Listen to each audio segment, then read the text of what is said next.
changing the world of work for women everywhere. We are Watermark. We're the only nonprofit women's leadership organization that spans all industries.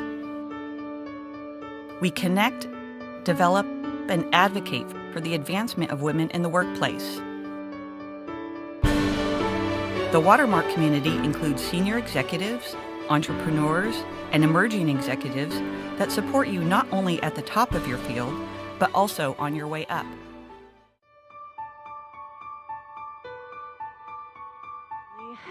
One of the things we've recognized, if nothing else, that whole adage, right, about how change is the only constant. So that's what our next group is going to be sharing and talking about best practices and how to navigate that. Our panel all around talking about embracing and thriving through change is going to be addressing that reality that so many of us are experiencing. And it's either through a corporate layoff, it could be a merger and an acquisition, or it could even be through exponential growth. But wouldn't it be great to take that change, harness it, and address it from a position of power and opportunity as opposed to from victimization? And that's what these amazing women are going to do. We are very fortunate in having the illustrious and terrific Cami Dunaway, who is going to be the captain at the helm of this conversation, to keep the nautical theme going. And she has no stranger to change herself. She's worked at some of the world's largest companies, Yahoo, and I know there are a few Yahoo people out here. Woo! Ladies will be chatting later. Nintendo, and Frito-Lay, to name a few. And as she was rising up through the ranks, she came to realize that, you know what, promotion, yeah, that's part of my happiness, but my real success, but really the true element of success is happiness. She's written a fantastic book called Fit Matters, and where she shares her best practices, her experiences, and then also talks about how important it is to invest the time in yourself to find a job that really matters. So with that, I'd love to welcome Cami Dunaway on up to the stage.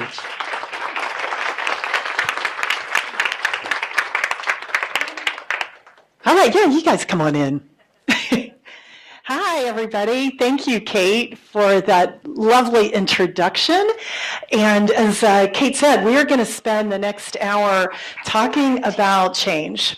Because we are in just unprecedented times, aren't we? And I completely agree with the adage that the only thing that we can count on is that things are going to be different next month, next year.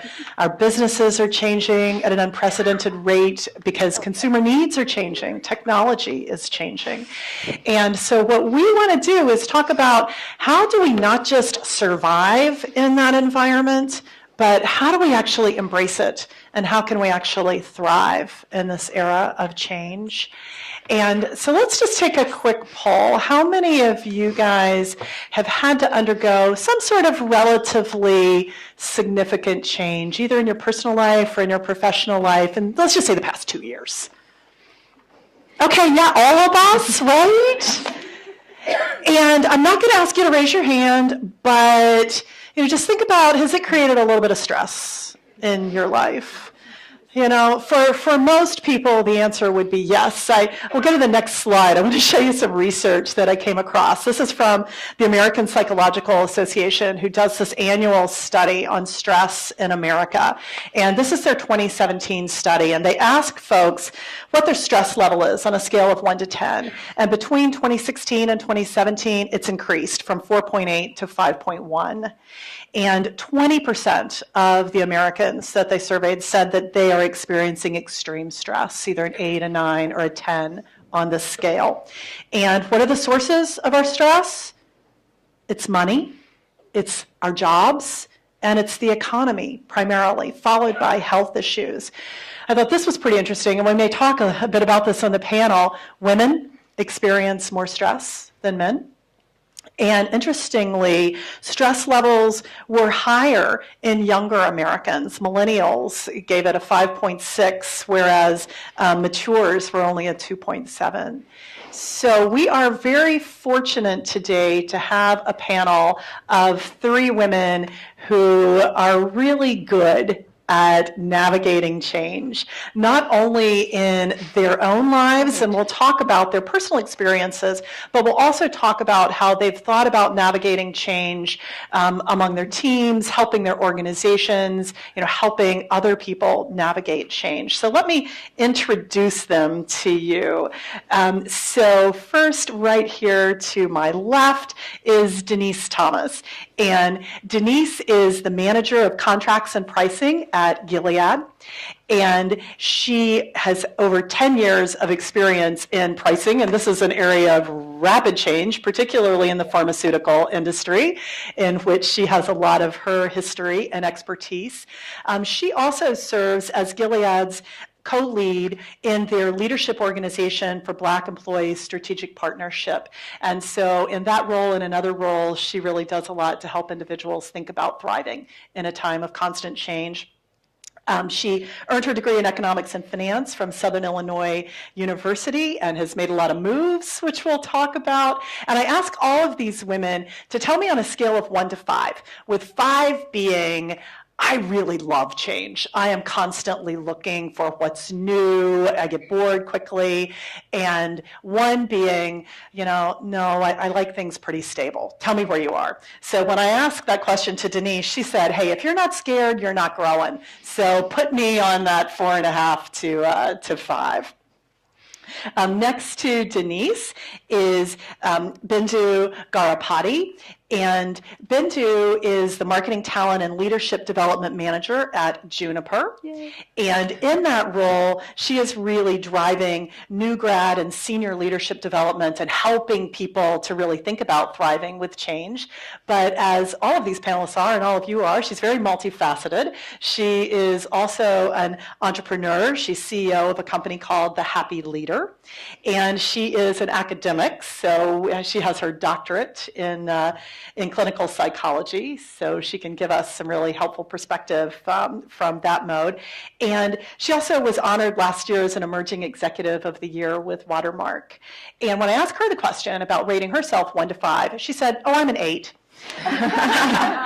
But interestingly, she didn't just spring out of the womb that way. She said she's really had to learn to navigate change, particularly in her role as a partner and as a mother. So we may get into a little bit of that conversation as well. And then over on our far side, we have Liz Lawler. And Liz is the Human Resources Program Manager for Intuit. So we are so grateful to them for giving us this beautiful location.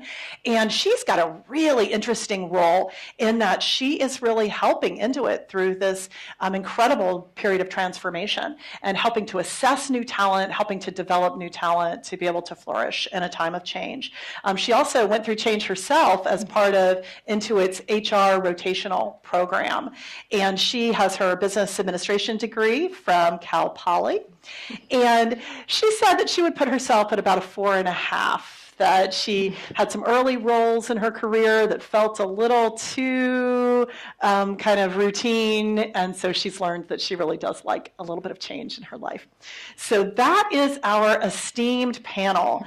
And let's start with reflecting back on that research. It showed that we are pretty stressed, particularly as women. And so I'd love to hear what you think are some of the changes that people are facing at work that really contribute to this level of stress. So let's start with you, Denise. I first want to say, looking across this room is absolutely incredible. I have been in the Bay Area now for almost 2 years, and this is the most inspired I have ever been. So this is an absolutely diverse group of women, diverse backgrounds. This is incredible. So kudos to Watermark for putting together these events. All right, I have to say that. So just looking at the statistics where you have 61% of our stress contributed by work and the other 50, the economy, these things are closely tied to our jobs and our careers. Conventional wisdom teaches us that, hey, if you work hard, you work smart, you'll be rewarded for your efforts. But what happens when that doesn't happen? Because guess what? Oftentimes that happens. So what I've just done is I made a commitment to myself that regardless of what change is going on around me, I will persevere. I will work through it and try to make that transition a little easy as possible. And then also when we think that we're fearful of losing our jobs and thinking that we are expendable, we sometimes make rash decisions. So just take a step back and say to yourself, well, what can I do to make this a more smoother transition? Because it's going to happen, whether you're aboard or not.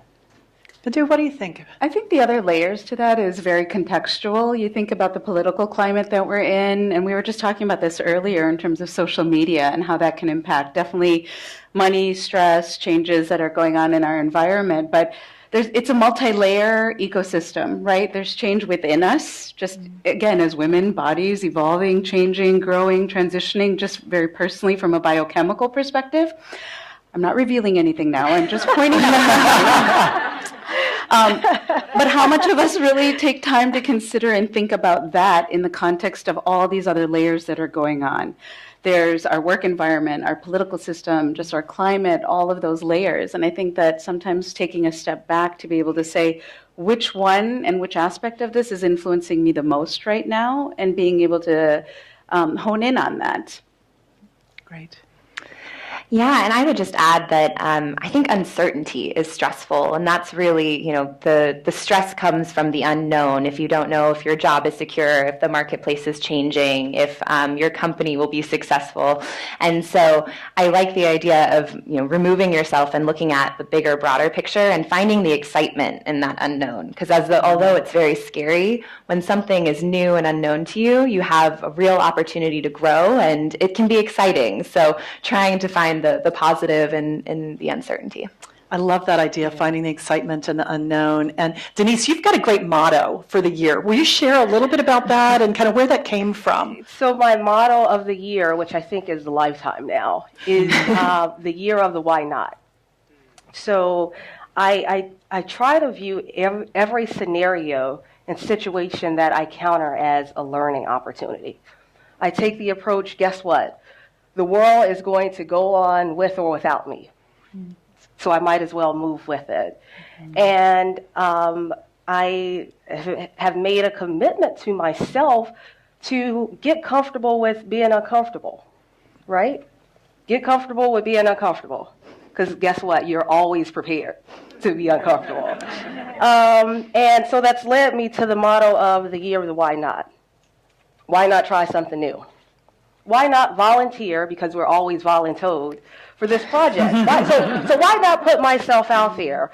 Why not step outside of my boundaries, push those boundaries? And following that approach, so many opportunities have opened up for me. So why not? The only guaranteed failure is to not try, right? So at least if I try, I have a 50-50 chance. But if I don't try, I'm guaranteed to fail, and I haven't learned anything. So that's the year. Yeah, so tell us a little bit about one of those changes that you embraced through this year of Why Not? Just moving from Boston to the Bay Area, picking up, moving here. I don't have family here. Just doing that. And then also, like I have been volunteering more. I have been raising my hand and say, hey, I want to lead this. Give me the opportunity. Yes, it's going to be more work. I realize this. However, I am growing at the end. Mm-hmm. So Madhu, tell us a little bit about a time that you've navigated through a significant change in your life. So there's been so many, but I'll highlight on two very similarly. So 6 years ago, my family and I moved here to from Chicago to the Bay Area. And I had been in Chicago for the past 18 years, quite established professionally, personally, all those things, and to come out to the Valley. And it was one of those things career-wise. I was at that fork in the road where my executive coaching practice was going great. I got to get introduced to a lot of companies in the Valley in that way, learn more about the cultural context and what was important to Silicon Valley culture. And I really enjoy a lot of the diversity and inclusion work. So doing diversity and inclusion in the Midwest is very different than doing diversity and inclusion. I was unique out there.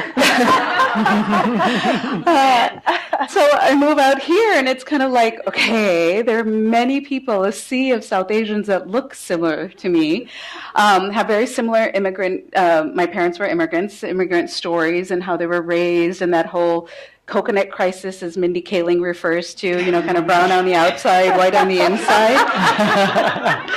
And so it's like, wait, there's so many more coconuts out here. And we can talk and connect about these things in a whole different level that brings this piece of authenticity, which I kind of struggled with, because wait a second, in the Midwest, I was known for being South Asian and being able to be an ambassador for the culture and talk about things, and why do you wear those dots, and does your skin color come off, those kinds of things growing up. Yeah. You hear some interesting things. Great for stories. But then out here, it's almost a different navigation in terms of, wait a second, my identity didn't so much change, but my perspective of that did in some capacity, because it's not those conversations anymore. Now it's, oh, you're first gen, and which part of India, or which part did your parents come from, and those kinds of stories, to be able to navigate that. So that was an interesting personal, professional, cultural change and shift that just happened by relocating. Yeah.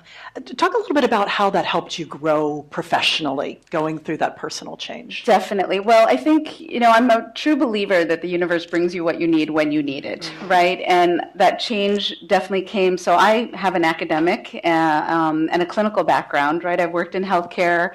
I've worked in academia. So when I was at that fork in the road, it was one of those where it's like, why not try technology? Especially the world of acronyms, right? So for me, when I hear API, I think, Academic Performance Index, Asian Pacific Islander. But in Silicon Valley, it's Application Programming Interface, right? So that whole transition and thinking, if something is so core to my identity of being South Asian, being American, how does that translate to completely jumping into a new skill set? So I work in a technology company in marketing.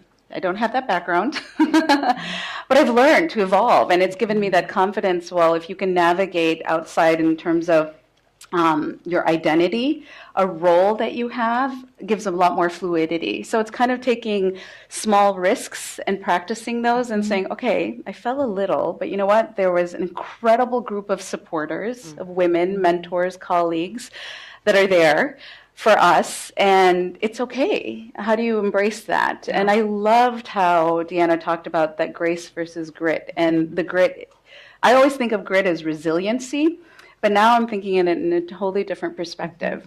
Yep. So for any of you guys who follow our wonderful host here, Intuit, you know that it's a company that's really embracing change. And so Liz, I'd be curious, when you decided to join Intuit, was that part of the appeal? How did you think about your fit with the culture here? Yeah, definitely. So my first corporate job was at another tech company, and I had a really great experience, but the role I was in was very routine. I followed the same process every day, and every day looked the same. So when I knew I wanted something new and different, I looked at Intuit and saw how much change was happening there. And my goal was to find a company and a role where no 2 days were ever the same. So I'd be continually surprised every day, and that way I can grow my career. And I looked at Intuit, and we're going from a product company selling our CD-ROMs and staples to a online platform company, and there's been such an evolution in the kind of talent we need. So for me, sitting in HR, we have, in the 3 years I've been here, we've had to change the way we hire talent, change the way we assess, and really change and evaluate how we work across the company. And so this gave me an opportunity to jump in the midst of all this change and help drive some of it and innovate. And I found a role where I could be creative and not feel stifled by routine. So it was a great fit. And did you immediately thrive? Has it just been easy for you, or were there some learnings along the way? Definitely not. So Cami mentioned I came in through a rotational program, and one of my early rotations, I went onto a team that was moving faster than I had ever moved before. I was just not prepared to keep up with the pace of the business. And I went in guns blazing, really wanting to prove myself. And in doing so, I didn't really take the time to establish relationships and get to know my manager. And my manager wasn't giving me the feedback I needed to really grow. And she didn't know that because I didn't tell her. And I didn't want to ask for help because I didn't want to come off incompetent or inexperienced, even though I was inexperienced. So I struggled and I was not performing well, and I let myself flounder probably much too long before finally I put my ego aside and was like, I need to ask for help. And once I did, everything kind of clicked into place, and I really learned that in this constant, ever-changing environment of the work we do at Intuit and all of your work, it's really important to take the time to lay that foundation of trust and relationships, but also be able to ask for help. And now anyone who works with me, I think there's a few of you in here, know that I ask a lot of questions, but hopefully that translates to me being engaged and thoughtful and less inexperienced or incompetent like I was worried initially. Great lesson there, part of thriving in change. Ask for what you need. How about you guys? Did you just kind of spring forth as an 8 and a 4.5 in responding to change, or did you have some growing along the journey? Absolutely not sprung out of the womb in that way. I wish if there was a secret formula for that. No, it's funny. When we were prepping for the panel, I was telling Cami, I used to be a very appropriately anal individual and had to be, if I had a meeting at 7, I was there at 6:59. I wrote down the plan, the process. This is exactly how things would go. Well, guess how many times that often was successful? Not very much, but I still stuck with it. It was kind of like, well, no, but this is kind of what's worked for me to some point, and I have to keep committed to this because this is the right way. Didn't want to look incompetent, didn't want to look like, oh my gosh, I'm running late, or things were disruptors along the way. And then I had children. And so I do a lot of consulting in maternal mental health. So all those pictures of women in white T-shirts. I have never had a white T-shirt after pregnancy. Even now, and my children are 9 and 7, and it's like, how can you just, you had breakfast and you gave me a hug before I left for work, I have to change now. So it's one of those things where there are these constant reminders that no matter how much you plan and how much of a security blanket that feels to have those plans, you come as prepared as you can, but knowing that there's going to be deviations along the way, and it's okay. And sometimes, it's funny, I remember that several years ago, I traveled to India with a group of my girlfriends, and we had agenda. We were like, we're waking up at this time, and we're going to do this, and we're going to do that, and we're going to do this. And so the interesting thing about traveling is that you get used to cultures, right? We had plans to start our day at 8 o'clock. Well, shops don't open till like 10, 10:30. The sign said 11. Somebody showed up at 1. So it's like, you just derailed our entire day and experience. But what I learned from that is that by that organic process of, well, okay, so that's not open, let's go over here, we got to explore so many different things that were not even on our agenda. And I think that's a metaphor for just, you don't have to travel for that. It happens right in front of our faces in our day-to-day lives of, well, I expected this, it didn't work out, I had plans for this program to move this way, but you know what? I had a course correct and something more exciting popped up. Yeah. I think we can use the framework that Deanna was just showing. When you're going through change, have grit, but give yourself grace. Yeah. So what about you? How have you learned to? I think I have always been adaptive to change. I somehow have entered a career that's full of change. I work in the pharmaceutical pricing industry, so it changes with every administration. So, but I can remember back when I was a junior in high school. And I just knew for a fact that once I graduated high school, I was going to the military. Knew it. Could not tell me anything differently. And I knew this at 16, 17 years old. I had this teacher, and I didn't know it at the time. She took on a mentor role for me. I didn't know it at the time, but now as I think back on it, I realize it. she knew of my plans once I graduated. She said, Denise, and her name is Mrs. Rozicki. Still remember her name. She said, Denise, I realize the military is honorable. It's a great career profession, but I really think you should go to college. It's like, well, I will do that eventually. She's like, no, I think you have a lot to offer. You should go right out of high school. And I think with that, so what happened is after I graduated high school, I did go to college. But because I had that conversation with her, and because I was receptive to hearing, and because to your point, you can course correct, you can move in different areas.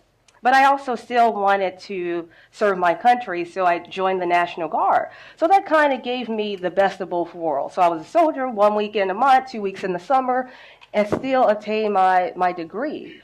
But imagine had I not been open to that and had held steadfast on my decision, where would I be? Who knows? Mm-hmm.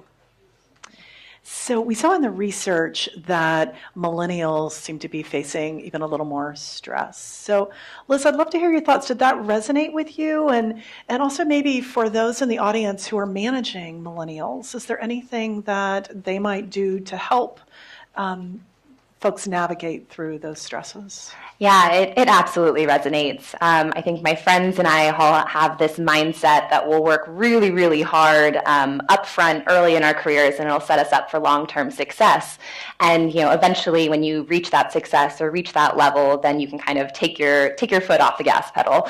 But I don't think any of my friends or myself could really tell you what that level is or what that success looks like and when the acceleration will stop and that stress will subside. And so I think that for millennials, the social media component doesn't help either. So if I log on to any social media sites and I see a friend at a peer company who looks like she is just really accelerating, and I'm like, geez, maybe I'm not doing as well. And so there's the quote, comparison is the thief of joy, and I definitely think that's contributing to some millennial stress as well. So, I mean, for me, I think that I want to continue to grow and live in these changing dynamic environments. And so if that means taking on more work, while I'm still early in my career, then I don't see that stress going away for myself or any of my friends right now. I just want to add, I don't know if that's just a millennial thing. As you're talking, I'm thinking about that too, in terms of when does that working hard and proving yourself stop? Yeah, and I know you've done a lot of work with women in this area. Or do you think there's some challenges that are particularly unique to women in managing the stress of changing work? I mean, it's well documented that it's money and family responsibilities that are the two biggest contributors, right? Like, I think about, for me personally, I'm in that sandwich generation, right? I've got young children, I've got an aging parent. Where do I put my times? And then I'm ambitious. I have a career. I want to invest. I want to give the best to my company because company is giving me my best right now too. So what supports do I put in place to help navigate that? Or even just recognizing and saying, I'm overwhelmed right now. A lot of people will tell me, because I do a lot. And I'm one of those people that have a lot of balls in the air. And when I don't have a lot of balls in the air, it's kind of like, I can put it off till tomorrow. I can put it off till tomorrow. And then I become a procrastinator.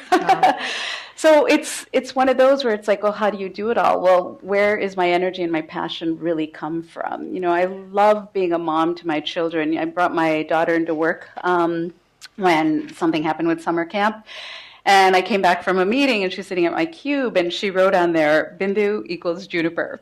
And I immediately erased it because I was like, oh my gosh, I don't want anybody to walk by and would I write that? But I was talking to her about it on the way home, and I'm like, why did you write that? And she's like, Mommy, I saw you working.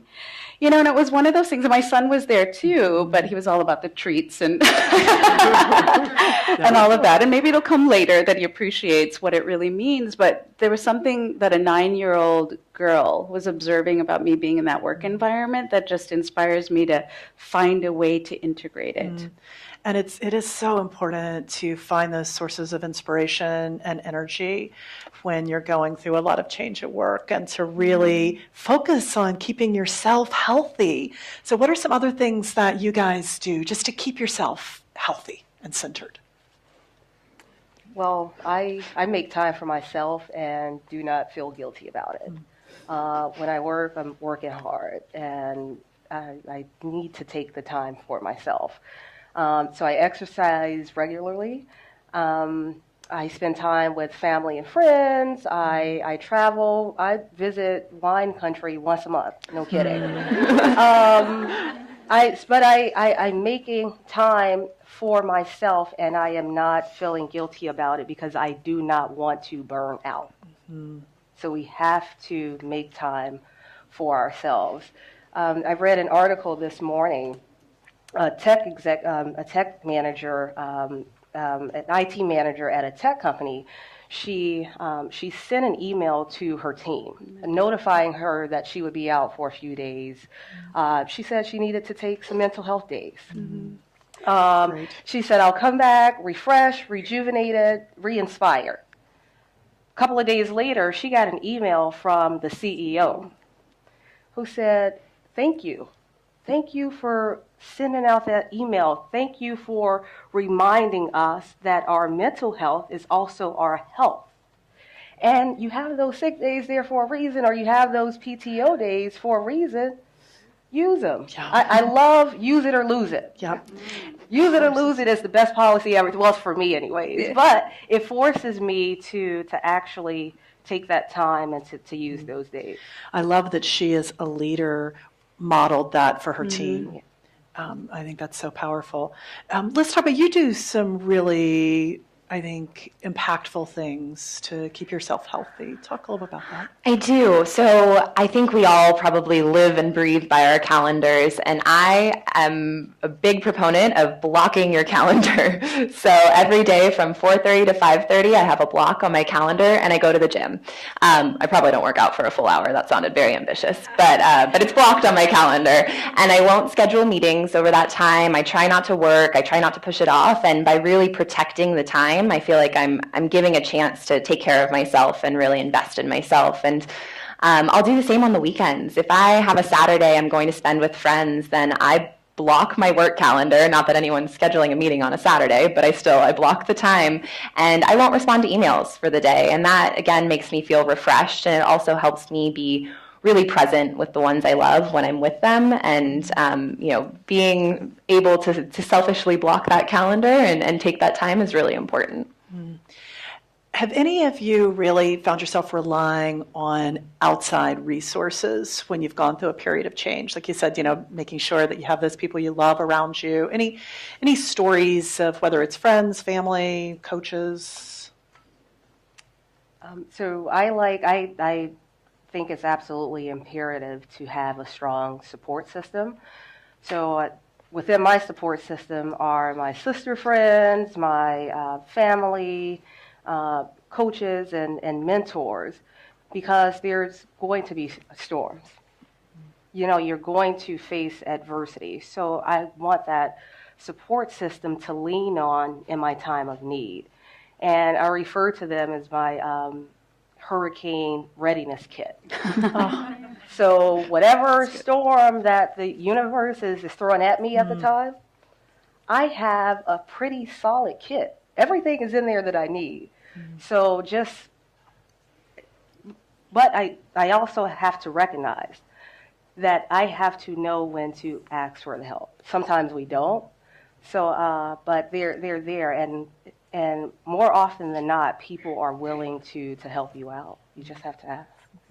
And I think, I love Sheryl Sandberg's quote about one of the most important career decisions a woman will make at some point in their life is the partner you choose, right?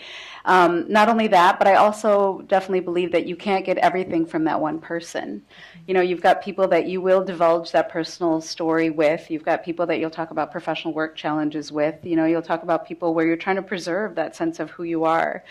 Your false sense versus your true sense. And then you'll have, individuals and family members that you can really be free with. So I think it's important to reduce some of the expectations that we need that one person. I have so many mentors that know so many different aspects of who I am. And it was hard in the beginning because I felt like, okay, I need to tell you everything from A to Z about me. And it didn't work that way because the relationship didn't pull that from me to share that aspect, or it didn't require me to really talk about that.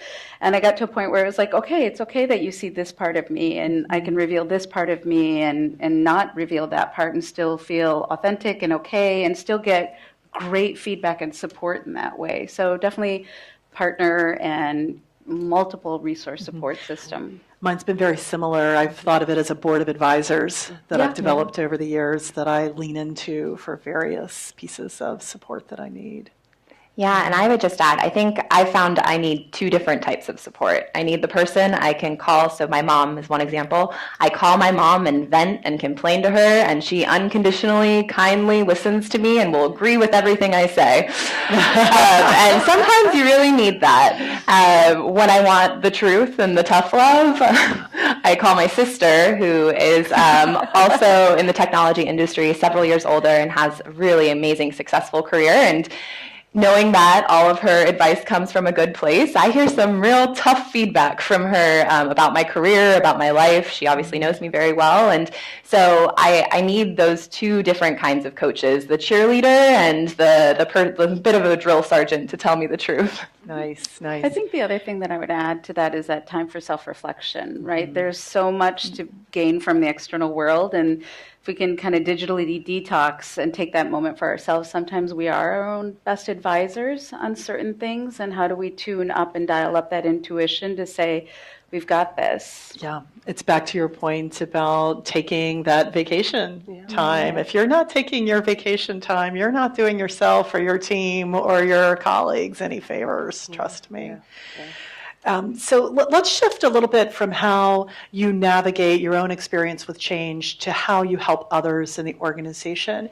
So Bindu, talk a little bit about your experience as a manager when you have people on your team who may not be comfortable with change, how you help them with that. That's definitely been a learning curve. So I oversee our new college grad program in marketing, and it's interesting working with millennials. I'm a millennial trapped in this body, by the way, so I can relate.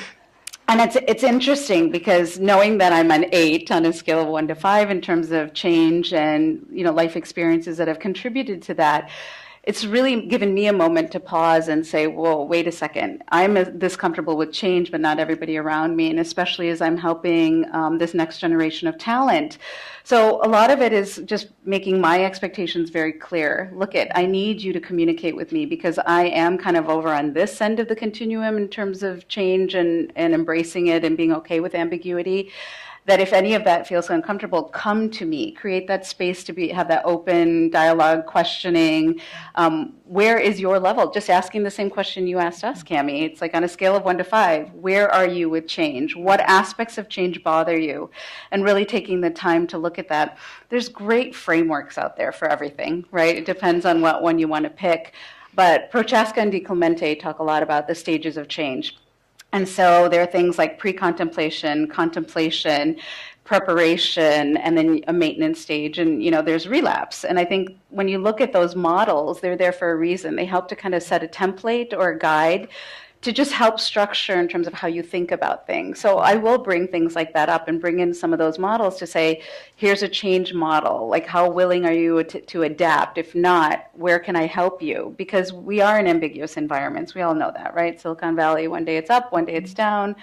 So it's a skill that's really important. So I think definitely coming from an academic background, having that academic kind of framework in mind really helps set the tone. Yep. And Liz, this is what you do every day, right? Yeah. And helping to assess folks for their ability to change and then helping to develop that in people. So talk a little bit about how you do that here. Yep. So at Intuit, we have very specific innovation practices that we've developed over many years, since 1983, and it's an expectation that all of our employees not only know and live and breathe the way we innovate, but are always customer backed. And while we change, we need to learn to do this quicker than ever before. And so An example is now, as we hire, we're teaching all of our employees our customer-driven innovation. So one example is it's rapid prototyping. In the past, we would go out and build a new feature for a product and spend all the money and put it in front of a customer and realize that that might not have been the right thing. And so what rapid prototyping does is really forces us as employees to be very uncomfortable. And within an hour, you brainstorm, ideate, commit to an idea, prototype it on paper, and put it in front of a real customer. So you do have some skin in the game because they're going to give you their tough feedback. But in doing so, we get the feedback we need to make our features and products better earlier before we go and invest all the money. But again, it's an uncomfortable thing to this process that used to take us weeks. We're trying to replicate in an hour. And as we hire new employees, we're having them learn that process up front and go through it. And by the time they're into their teams and they've adapted and learn and run with it. So it's being able to innovate in that faster period of change. And what are some of the kinds of questions and concerns that folks have when they're going through that process? Oh yeah, it's. I think so many great ideas can come up out of a brainstorm when you put a group together and a team, and they have that opportunity just to think freely. And I think it's narrowing and committing to one idea that they're going to show the customer. It's a teamwork exercise, and how do you know what the customer wants and what's going to be best for them? And you don't know. The answer is you don't know until you put it in front of them. So I think that the real challenge is committing to one of great ideas within a short period of time. So I think sometimes we are focused on trying to get employees who work for us comfortable with change, and sometimes we are trying to be a change agent in a company and really trying to figure out how to get coworkers and colleagues who may be not a 5 on a scale of 1 to 5 comfortable. So Denise, I'd love to hear thoughts on when you've tried to kind of lead change and had some colleagues who might be a little hesitant. What do you do?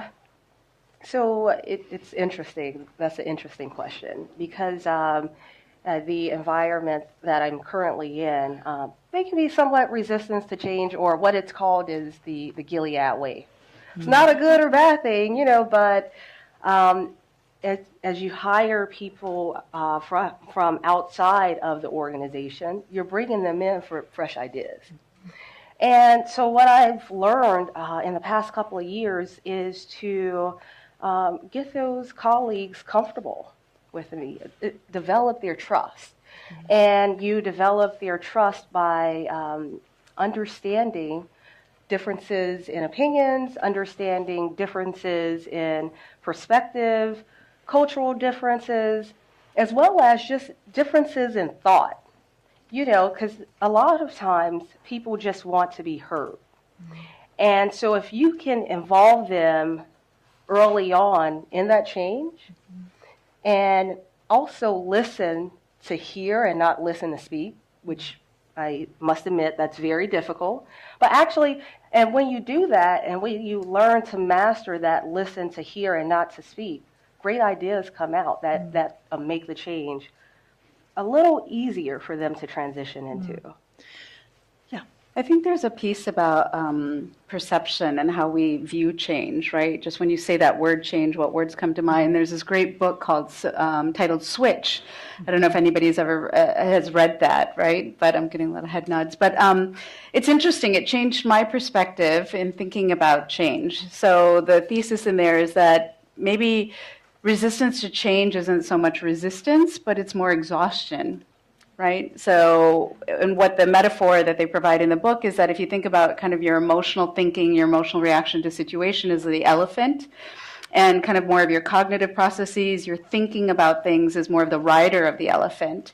So you're spending your entire day, because we're all stressed out, in separate directions, with the rider going in one way, the elephant going the other way. Imagine the energy of that rider having to pull and align with that elephant.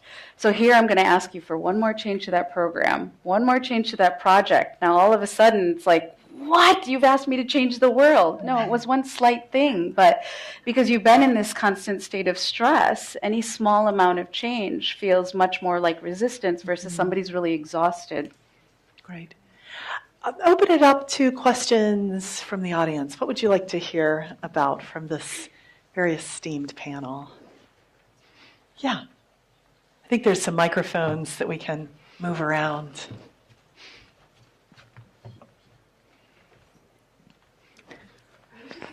I just throw it. Hi, thank you for the great panel. As for myself, the biggest change I did was go back to school after 20 years. Thank you. Just finished my MBA from Wharton. Nice. And part of that, last month I went to Rwanda and to learn conflict leadership and change. And it's an amazing country because it ranks 5th in gender equality, and I was amazed to find that, while US is 45th. So personally, I was really learning about the strategies that they adopted. And one of the key things was including men in conversations, which is very important because we try to solve gender inequality by just having women in conversations. So I wanted to know, in your personal lives and in your companies, have you adopted those strategies, and in what ways have you been successful? Great question. A really good question.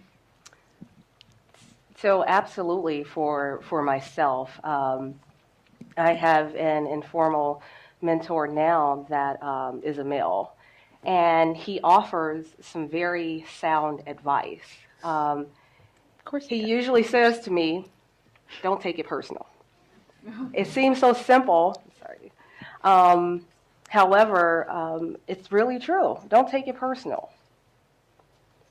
Just don't take it personal. And I love when I'll get worked up and he'll say, "You know what, don't take it personal." And then I take a step back and I'm like, you know what, this is how I should approach the situation.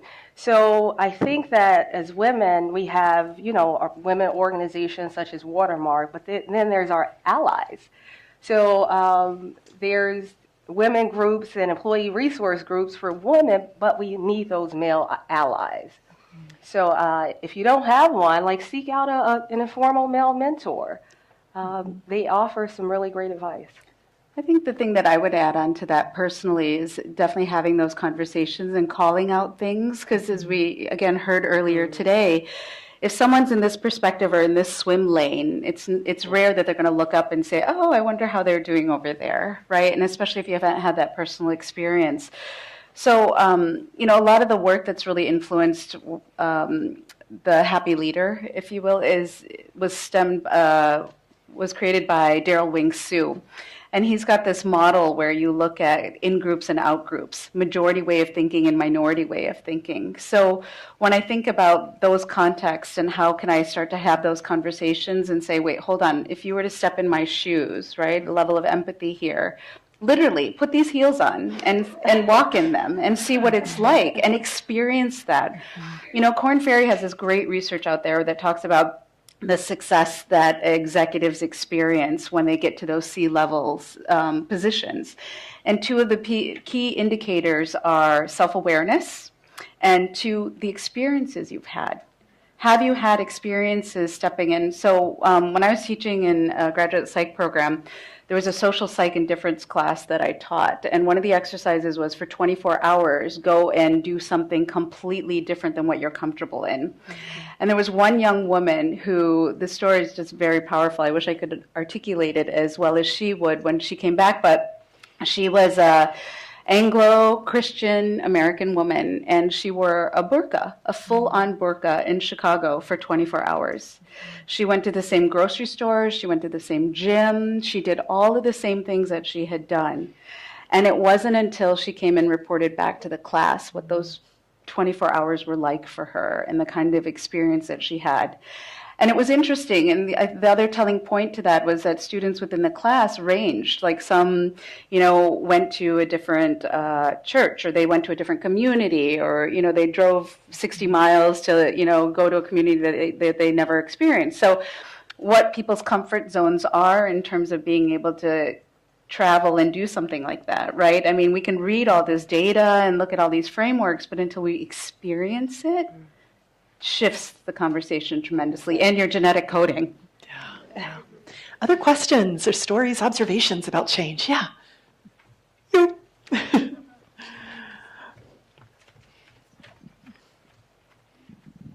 Not so much a question, but an add-on. I'm Michael Ann Conley, and I'm a happy member of Watermark. Yay.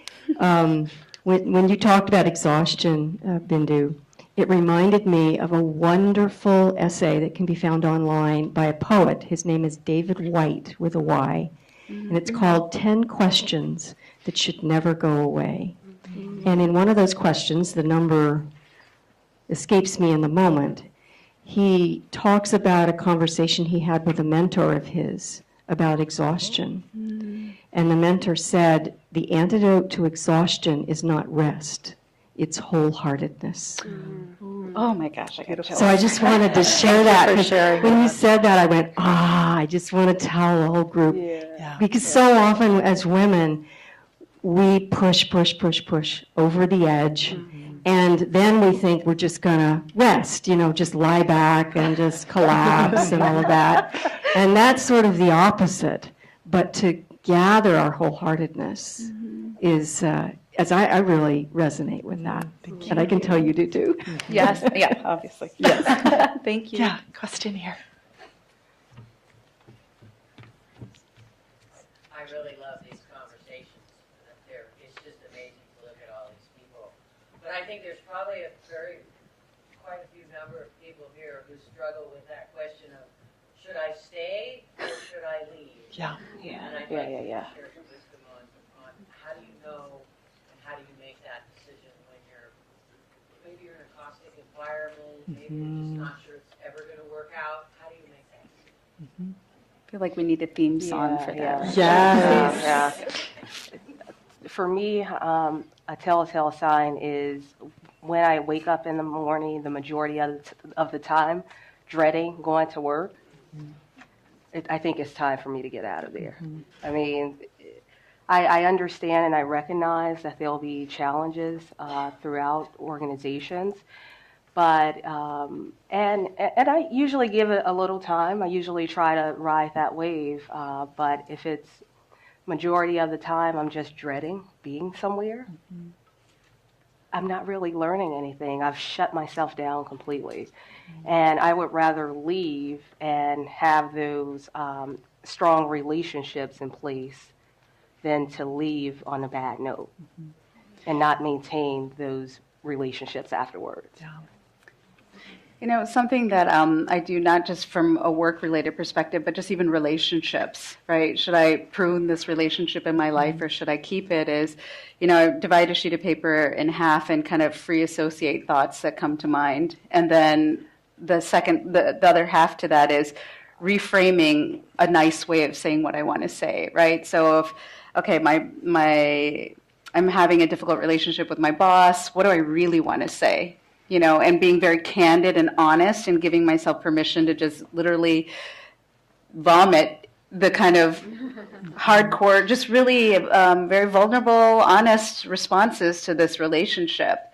And then if I can't find a way to reposition that or say that, okay, this individual's having a bad day or this, this is just a change in the environment, and maybe if I write it out, and if I see that one list is much longer than the other, that definitely starts to help kind of course correct. I was really intrigued by this topic, so I actually wrote a book about it and did a lot of research, interviewed a lot of people, did some quantitative research, and one of the things I came to see is it's important to really step back and think about where the sources of pain are coming from.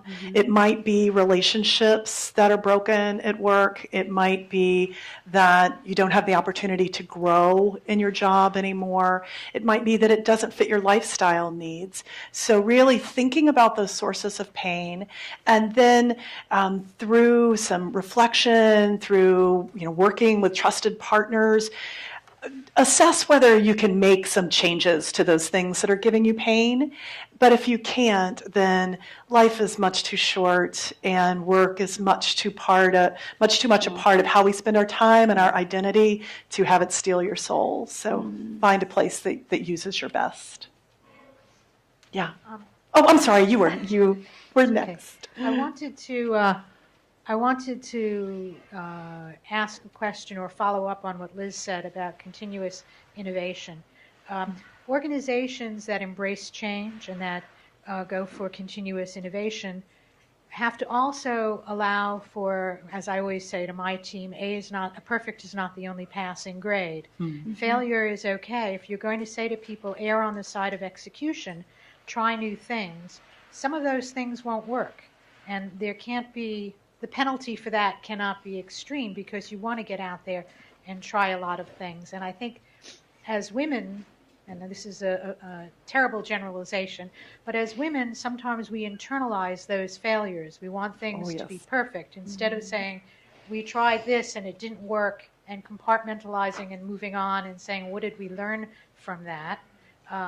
We feel I failed, not that it failed. And I think that in building organizations that embrace change, we also have to build organizations that say, okay, negative results are also results. Yeah. Right. Yeah. Let's see, let's take one more question here. There's someone in the back. Okay, we'll take two more. I have a comment and then a question. So about 8 years ago, I had an illness that caused all of my hair to fall out, and I had been dyeing my hair. And when it came back in white. When I went back to work, I cannot tell you the difference in how I was treated because I had white hair. And I had initially not gone back to re-dye it because they weren't sure if that would not be a good idea. But I realized that I would sit at the same company in the same meeting with the same people. I've worked at my company for 25 years. The same people I've known for 25 years. So I know when I go into a meeting with them, you're going to complain about this, you're going to ask this question, right? I know these people really well. And so I went into a meeting ready to respond and proposed what I wanted to propose, and they all said, okay. And I didn't know what to do with that. I thought maybe they felt sorry for me because I'd been sick. It continues. It continues. So I was completely unprepared for the change in the way people respond to me with white hair. And so I wasn't ever wrong before. It's just now everything is so easy. It's crazy. I mean, it's wonderful. So anyone that's dyeing their hair, if you're on the edge about that, I would just say it's amazing. Everybody takes my word for everything now. Perfect. Great tip. Unanticipated change. But I wanted to ask a question. So I moved here a year ago from Chicago. It appears to me that Silicon Valley is embracing women much more than they did in the Midwest. And I'd love your assessment on, is this part of the country doing a better job? Since you also moved from Chicago and from the Midwest. It's really hard to answer that question because I go back to context, right? When I was in the Midwest, I was in academia. Need I say more? And healthcare, whereas I don't have that context here in the same comparison, it'd be very different. But what I do have to say is I haven't felt 18 years in Chicago, and I haven't felt that level of connection and sisterhood that I experience here. When I first moved to the Valley and I said, okay, I'm going to call this senior executive woman at this company because she showed up on my LinkedIn. And, friends were like, you can't just call her. It's like, why not? Back to your, why not? Why can't I? And I would call and she would say, okay, my assistant's going to get you in. I'm like, oh my gosh, okay, now what do I do? It happened. I wasn't prepared for that. I was all gung-ho for step one, but then what happened after that? The receptivity to connect with women and empower each other, I personally feel that to be very unique and different to the Valley. And again, we're all reading the news. We're seeing the kinds of things that are coming up from all these various companies. And I think, there's a lot of unconscious bias. There's a lot of stuff that's hidden and protected. And as women, how do we support each other, right? When tides rise, we all have to help each other up through that. And that's something that I can definitely very confidently say I really do experience, and I've only been here 6 years. Okay, let's do one more question. The mic.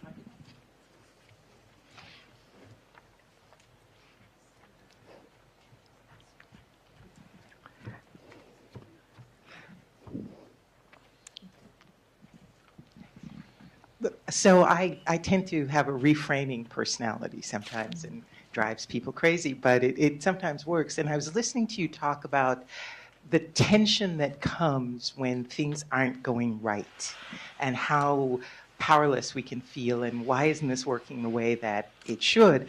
And it occurred to me that several years ago, I began to learn something that changed my outlook altogether. When things are going great, I'm happy. The moment things start to derange and start to feel uncomfortable, I used to get frightened and wonder, okay, what am I going to do? How can I fix this? And then one day I said, okay, if it's uncomfortable now when it used to be comfortable, it's time for me to let go.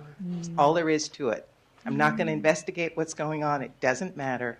I'm being prepped for something else.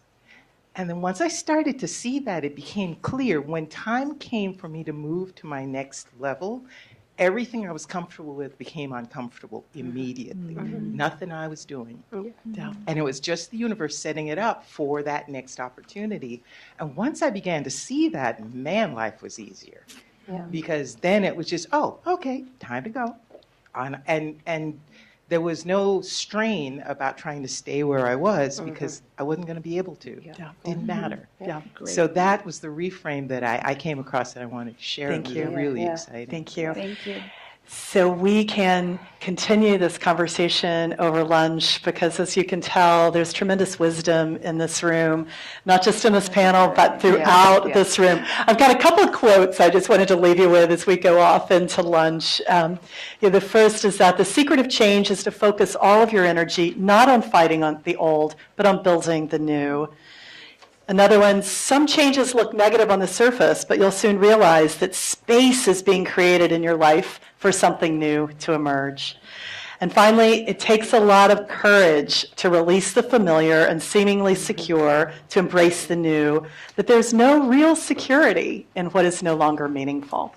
So thank you, guys. And again, look forward to continuing the conversation.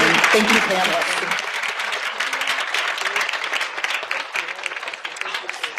Great, thank you so much.